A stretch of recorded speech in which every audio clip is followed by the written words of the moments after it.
There's a story that I've been wanting to bring you since it happened back in late August, but with the elections and the news cycle this past few months being the way that they were, we haven't had time for it until now. A very important conference happened in Sydney 3 months ago called the Restoring the Presumption of Innocence Conference. It was put together jointly by two organisations, the Australians for Science and Freedom and Mothers of Sons, a group set up to defend young men who've been falsely accused of sexual abuse. The stories were chilling. It takes a lot to shock me, but the state of Australia's criminal justice system and media, insofar as men accused of sexual assault is concerned, is appalling. The bias is rampant.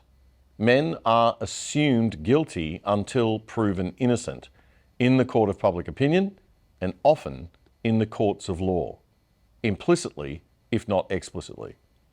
And even when an innocent man is found not guilty, his life is usually left in tatters, careers completely lost, reputation destroyed.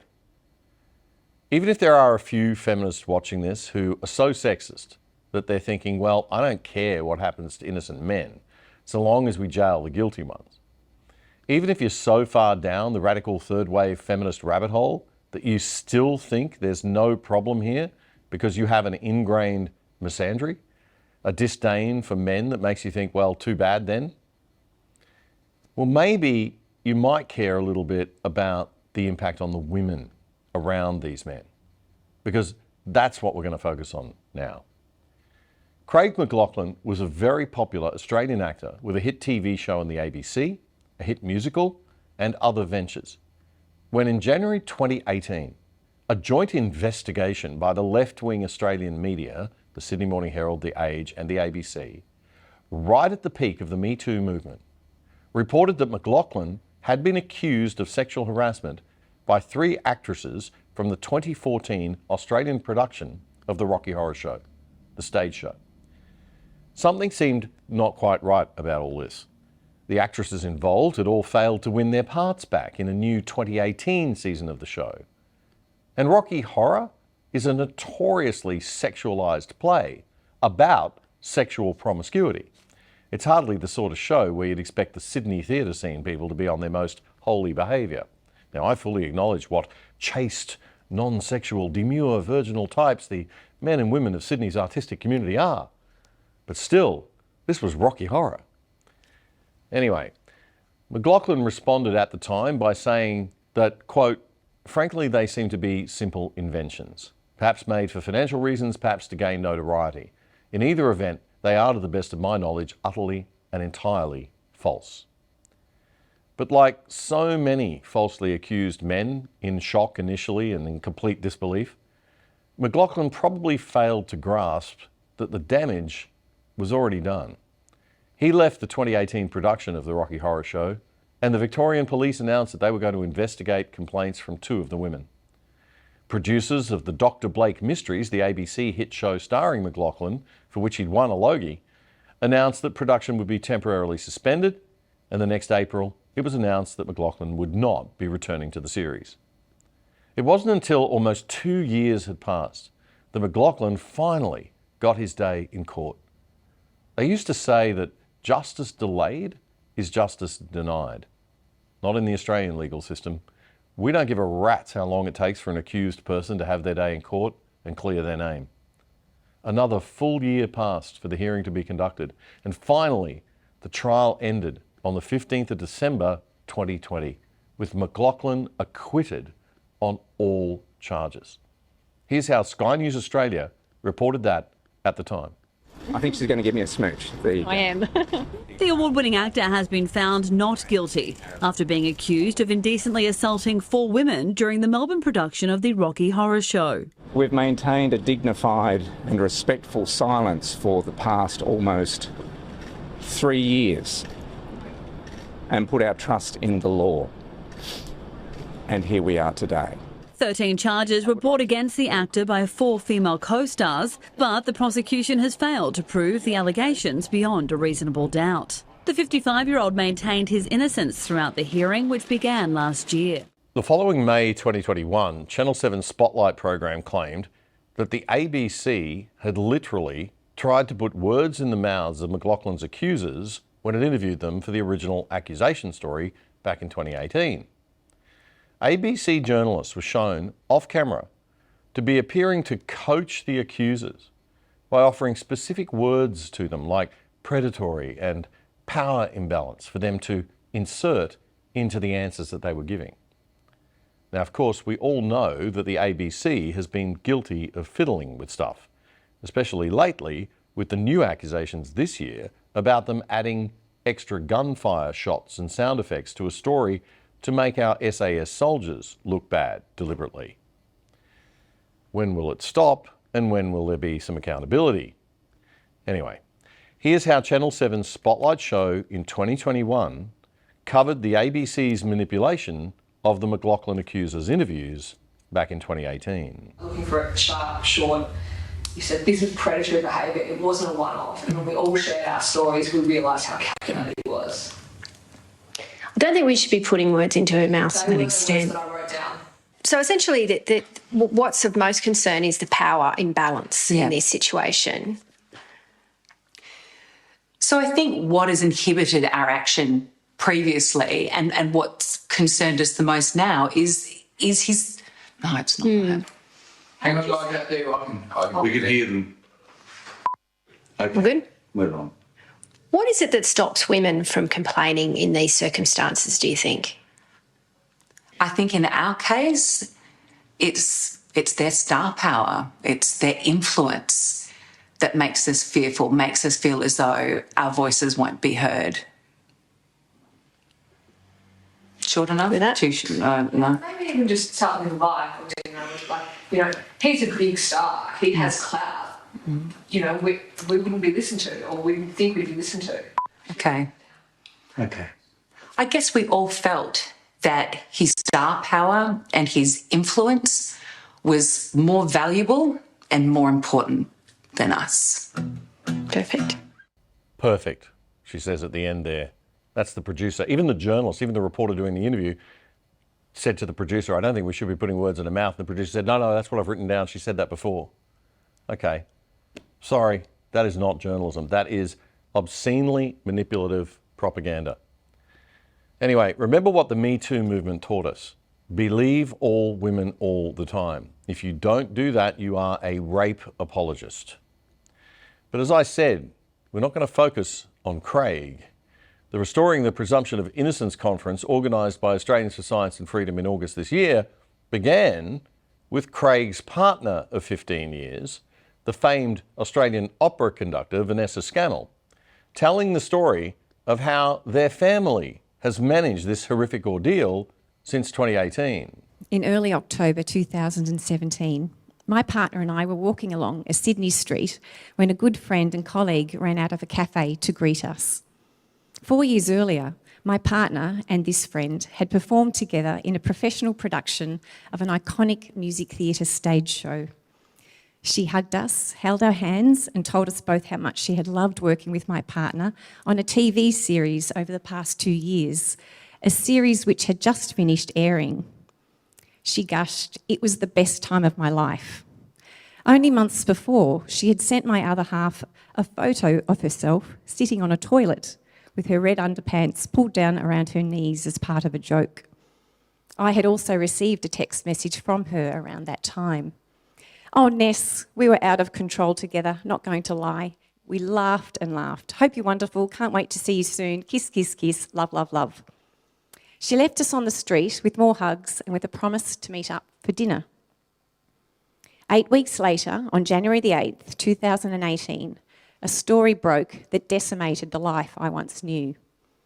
3 women from the 2014 Rocky Horror Show had gone to the press to accuse my partner of bullying, intimidation, harassment and indecent assault in the workplace.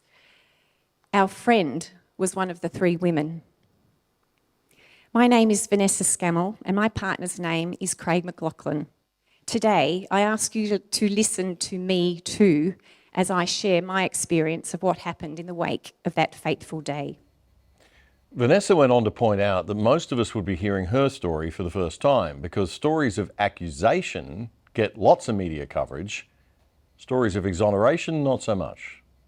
It's a story about mobbing, betrayal, abandonment and duplicity, but most of all, excruciating emotional pain and distress. The story I tell involves a movement that has eroded the cornerstone of the most basic of human rights, the presumption of innocence. As a tall poppy, Craig was an easy target when the requirement was to find a poster boy for the Me Too movement in Australia. Flirty, over the top, charming, funny, irreverent, occasionally seen in roles wearing next to nothing, as the characters demanded, and the clincher, a big personality. I'm here to speak of the carnage that is wreaked upon an accused person, their partner, families and friends, brothers and sisters, mothers and fathers, sons and daughters, when page one guilt is assumed, when fair process is relegated to second place, and when certain groups of the media and social media run public assassinations without nuance, care or humanity, let alone tested and tried hard facts and evidence. Vanessa said that the believe all women mantra associated with the frenzy of 2017 still lingers and carries a dark and dangerous side when men are falsely accused.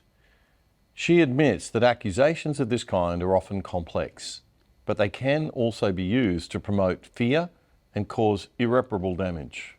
Fear because we are told we must believe. Fear because if you don't comply and publicly support accusers, you will be damned and cancelled along with the very people who have had allegations made against them. I'm not here to diminish the experiences of women who have been through untold pain and horror. I'm here to tell of my experience and to discuss the particulars of the nightmare in which I became unwittingly involved. There had never been a complaint made about Craig involving sexual harassment or indecent assault to the management, creative team or producers during the Rocky Tour of 2014, not in 2015, not in 2016. Not until the remounted show of 2017-18, when the new cast was announced, when, coincidentally, none of Craig's accusers who had applied, auditioned or been approached were successful in being recast. Vanessa went on to outline the way that the timing of the stories in the Sydney Morning Herald and the ABC seemed to be designed for maximum reputational damage. One of the journalists said it all. Ultimately, we want him out of that job. These prophetic words were uttered before contact had ever been made with Craig, a journalist who had never met him or had directed a single question to him in relation to the allegations, but she had decided he was to be removed. The first communication we had from journalists was on January the 4th, 2018, when Craig received an email outlining broad allegations asking for his response. His accusers were not named. With horror and desperation, he asked the journalists, "Who are these people making such heinous allegations?" No answer was forthcoming. We had no idea as to who these people might be until 4 days later, when the story hit the press in the biggest showbiz way imaginable. Australia's golden-haired boy from Ramsay Street was obliterated. Front page and centre was our former friend, alongside 2 other cast members, with dressed-down doer appearances, in contrast with images of Craig in lascivious poses as the star of the show, Frankenfurter, complete with curled lip, corset, high heels, fishnet and lipstick. That's just one example of how the news is constructed, folks, constructed by so-called journalists who are actually playing propagandists with a political position to push. I believe all news has some bias, but it's the job of journalists to aim to reduce it as much as possible. Opinion shows like this one should declare their bias, as we do at the start of every show, so you know the perspective they're coming from. And they should still strive to be reasonable and truthful in telling their stories like we try to be. It's bad enough that the 9 newspaper journalists did this, but the ABC that you pay for, that is bound by its charter to be as politically neutral as it can possibly be, being used endlessly day in, day out to drive left-wing cultural agendas of radical feminism, that is not okay, not one tiny little bit. Vanessa explains the results of the accusations against Craig were immediate and devastating. Craig was cancelled from everything he was a part of. He stepped down from the Rocky Horror Show. He was removed from his hit TV series, The Dr. Blake Mysteries. Projects that were in the pipeline with various other networks vanished. Shows that he had appeared in and that were airing on TV at the time were removed. It became obvious that in the procuring of a scoop like this, beyond the demolition of the main target, there was zero thought for anyone who gets caught up in the collateral damage. In my story, there was certainly no consideration for any of the women in Craig's life. The contradiction is quite sickening. Society sees the arrival of a movement that fiercely sells itself as being all about women, but in the hunting and ultimate public slaughter of my partner, there was zero consideration for his 90-year-old mother, his nieces, his sisters. There was zero consideration for a woman like me. We live in a time when allegations can wreck people's careers, and that cannot be allowed to continue. We must do better. Vanessa's entire speech is available on YouTube. Just search up Restoring the Presumption of Innocence and you'll find it. I urge everyone to hear her whole story, as we just don't have time to bring it all to you here. If you have a Netflix or other streaming media account from a global company and you're on holidays and log in from another country, you may have noticed that shows that are available in those other countries are different. That's because different media companies have different deals with different streaming services in different countries. Imagine being able to log into Netflix, though, as if you were in America, or maybe a country that speaks a language other than English that you speak, to access more shows, but you can do it all without leaving your couch here in Australia. Well, there is a way. Private Internet Access VPN is a virtual private network. You download their app onto your phone, your TV, your computer, whatever you use, and it'll route your data through a different server location. Not only can you access more content, but a VPN keeps you safe and secure and your family safe so that you can't be tracked by prying eyes of big government and big corporations. And it will not massively slow down your internet speeds or make it harder to use your devices like some other VPNs do. Private Internet Access, PIA VPN. It's quick and easy to install, and once you've downloaded it, that is pretty much it. And the great news is if you sign up for PIA VPN, you are also helping the other side heaps and getting great value for money as well. And you can sign up using our special Other Side code for less than $3 a month. That's a whopping 83% off the normal price, and you'll get the first 4 months free. Just go to piavpn.com/otherside right now to get our special deal. That's piavpn.com/otherside. If you like that clip, there's more where that came from in our full show, The Other Side. You can watch it right here, the latest episode.